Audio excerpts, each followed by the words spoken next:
This is Winning Cures Everything. Here's your host, Gary Seegers. Welcome in. I am your host, Gary Seegers. This is the Winning Cures Everything program for Tuesday, March the 19th. You can follow me on Twitter at GaryWCE. You can follow the show at Winning Cures, or just make it easy on yourself. Go over to winningcureseverything.com. Here's the rundown for today. We're going to talk about Missouri's football attendance decline. Deontay Wilder is back. ESPN leaking women's college basketball bracket before it comes out, or before it was officially supposed to come out. And I've got college basketball picks. That's right, we are back. We did not have anything last night as far as college basketball goes. Tonight, we start the NIT, the CTI, the goodness gracious, I don't even know what else there is. The first four begins tonight. So that's the rundown for today's show. As always, the show is brought to you by Tunica, Mississippi, the South's premier sports gambling destination. They've got 6 incredible sports books. You can find more information about them over at tunicatravel.com. We will be at Sam's Town Casino this Thursday and Friday.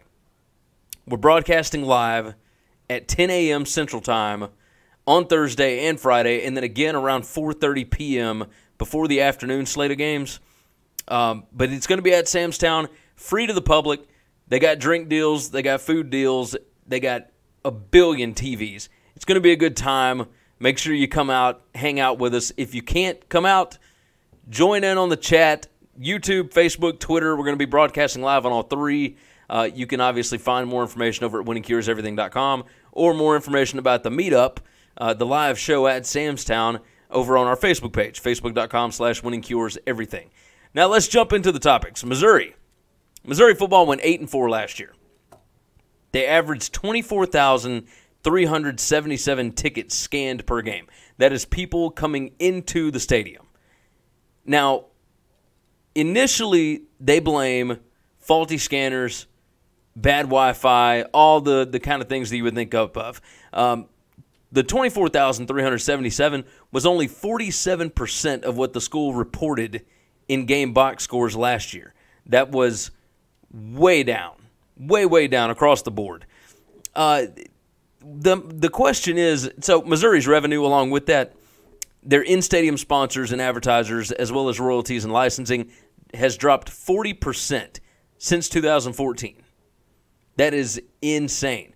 So the question is, can Barry Odom keep his job without inciting a little more enthusiasm from his football program? I'm curious whether or not he'll be able to do it, right? Because wins and losses in the grand scheme of things, in the business of whatever, wins and losses don't really matter that much. Missouri's had a pretty good football team the last 2 years, especially at the end of the season 2 seasons ago. And then last year, 8-4, they were, as far as power rankings go, they were a top 15 team. You know, 2 of the losses were to Alabama and Georgia, a last-second defeat to a 10-win Kentucky team. You know, they whipped Florida at Florida. That was a good football team with a senior quarterback, with some good home games, and they could only get an average of 24,000 people through the gate. That's not good. But if you look at what has happened since 2015, right, the player strike was in 2015, and that was over racism on campus, etc. All of it was completely ridiculous. But since that player strike, the football coach, longtime football coach, Gary Pinkel, retired after that season. The president and the chancellor resigned due to pressure from those protests. In 2016, freshman enrollment dropped nearly 25%. It went from 6,200 down to 4,700. That's 1,500 students.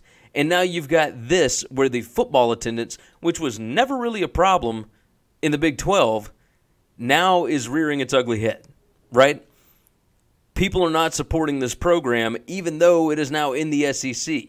You've got great games. You may not have traditional rivalries, but, I mean, they had 20,000 people in the stands for the Arkansas game. And, yes, it rained, and, yes, all this, but this is supposed to be an SEC program. I'm curious whether or not Barry Odom will be able to keep his job if he cannot get more butts in seats. That's a major league issue. Those numbers were insanely alarming. Curious what will happen there this season if they go 8-4 again, but they can't get anybody to come out to the games. Next up, Deontay Wilder. Look, now that the Tyson Fury fight is off the table, the Bronze Bomber announced he will be fighting WBC mandatory challenger Dominic Trouble Brazil on Saturday, May 18th at Barclays Center on Showtime. Look, I cannot wait for this. If you've watched this show before, you understand how big of a fan I am of Deontay Wilder. He has got the most dangerous right hand in boxing. He's a lot of fun. He is a personality. He is absolutely incredible. Absolutely incredible. I cannot wait to watch this fight. Brazil, 20-1. He's got 18 knockouts. The only fight that he lost was in London to Anthony Joshua. He lost 7th round TKO. I'm curious if he is able to stand up to Wilder. And you got to wonder where Wilder's head is in this, right? This is a mandatory challenger, somebody that I don't think Wilder really wants to fight. He wanted to fight Fury. He wants to fight Joshua. This is a mandatory fight from the WBC in order for him to keep his heavyweight belt. Is he going to be fired up enough for this? I don't know. And that's what makes it even more intriguing, because I think that Wilder is the best boxer in the game. No, not stylistically, not schematically. His strategies are whatever. He's not the best pure boxer, right? But he is the most powerful boxer and the most fun to watch, because you never know when that hook is going to come in and clean somebody out. It happens every fight. He's got 39 knockouts in 41 fights. He's never lost. It is what it is. We got somebody jumping in. Love y'all's show. Don't agree with y'all's picks a lot of time, but that's okay.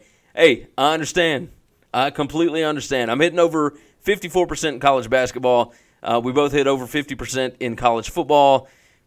You might want to agree with Chris's picks in the NFL, though. He hit about 62% this year. Not too shabby. In bowl games, I was over 60% against the spread. That's the way it goes. But I got more college basketball picks for tonight. We'll see what happens. Next topic up, ESPN leaking the women's college basketball bracket. Are you kidding me? I'm surprised that this doesn't happen more often. The women's college basketball bracket was supposed to come out Sunday night, or maybe it was Monday. Either way, it was supposed to come out that evening at 7 o'clock. And this was Monday, by the way. Today's Tuesday. It was Monday night. It was supposed to come out at 7 p.m., and the graphics for the bracket were released on ESPNU just middle of the day, like 4 o'clock, way before. So, of course, it starts spreading on Twitter, everything else. All of these people that are bubble teams, etc., that don't know if they're going to get in, they all have to find out through social media. They got friends calling them, telling them what's going on, etc., etc. And ESPN, of course, came out and apologized, said that they were looking into the matter. They were going to make sure that it never happens again, etc. Look, you got that information early. You got the graphics prepared, and somebody sent it out too early. I am shocked that this does not happen more often, whether it's with the NCAA selection stuff, the college football playoff, etc. The only way to keep stuff locked down is to not give it to them until right at the time that they are supposed to get it. Again, that's basically what's going to end up happening eventually, is the NCAA and the College Football Playoff Committee and whoever else, right? They will, especially for something where a decision is made and it's basically opinion-based, they are going to hold on to it and they will announce it, as opposed to getting analysts to announce it or whatever, right? They're not going to send it out through fax or email or whatever to ESPN, Fox, CBS, whoever, right? And I think that this is the beginning of that. So we may see something different happen with that next year. Even though these companies pay for the right to be able to do that, they still, when you screw up like this, that's a pretty big deal. All right, let's move into our college basketball picks for the evening. I got 5 picks with 4 games. Let's start off with this one. I'm going over 149 in Fairleigh Dickinson and Prairie View A&M. Both of these teams can score. They both regularly score in the 80s and 90s. I'm going to go over 149 on this one. I think they are going to, especially the way that Prairie View plays. Prairie View, number 2 in the country in turnover percentage on defense. Got a lot of seniors. They'll be able to play. They'll be ready for this one. Hofstra, I'm going with Hofstra plus 10 at NC State. I don't think NC State wants to be in this tournament. I don't think they give a crap about being here. And NC State, at times, has completely disappeared. So we're going with Hofstra plus 10 tonight. I'm taking South Dakota State plus 8.5 against Texas. Yes, it is at Texas. I understand Texas played a really tough schedule. I got that. But Mike Daum, senior season, South Dakota State is really difficult to prepare for. Texas losing Jackson Hickson, that's a big deal. I'm going to go South Dakota State plus the 8.5 here. I think they keep this one really close. In that Prairie View A&M game, I'm taking Prairie View A&M plus 3 in this one. I think they're the better team. They opened up this season 1-11 and have won 22 of their last 23 games. They play at a super fast pace. They're going to turn over Fairleigh Dickinson a lot. Fairleigh Dickinson not good at keeping the ball secure. I'm going with Prairie View A&M plus 3 tonight. I think they are the better team. I think they're probably going to win that game. Might sprinkle some on the money line on that one. And then next up, Temple. I'm going Temple plus 4 against Belmont. So I bought a point here because the line had gotten, or half a point, sorry. The line had gotten up to 3.5.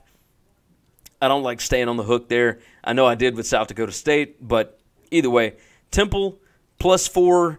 They are, 7-0, I believe, in games like this. Or sorry, 8-0 in games against good shooting teams that make 37% of their attempts this season.